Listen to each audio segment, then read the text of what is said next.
Tudur ydw i. Sgynna i menw canol, mae hynna'n handi. A fi oedd yr awdur a rwan yr actor.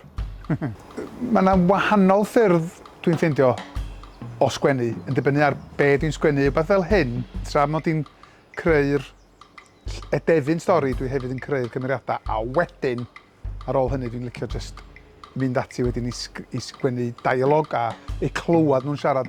Ac os dwi'n gael o'n iawn, dwi wedi ffeindio dros y blynyddoedd o sgwennu pethau, os dwi'n gael o'n iawn, os dwi'n cael y cymeriadau'n iawn a'r stori'n iawn, mae bron fel bod o'n sgwennu hun wedyn.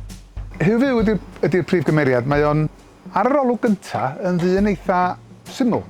Mae gynno fo ffordd o fyw syml iawn, byw yng nghefn gwlad, ond wedyn, drwy gydol y ddrama, da ni yn ffeindio bod yna gymaint o heina gwahanol i Huw a bod gynno fo gan gyfrinacha, fel sgyn lot fawr o bobl gyfrinacha.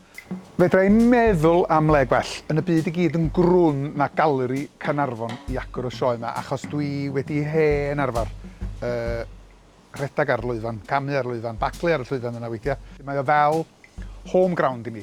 A ia, fedrwn ni'n dewis lle gwell i agor y sioe.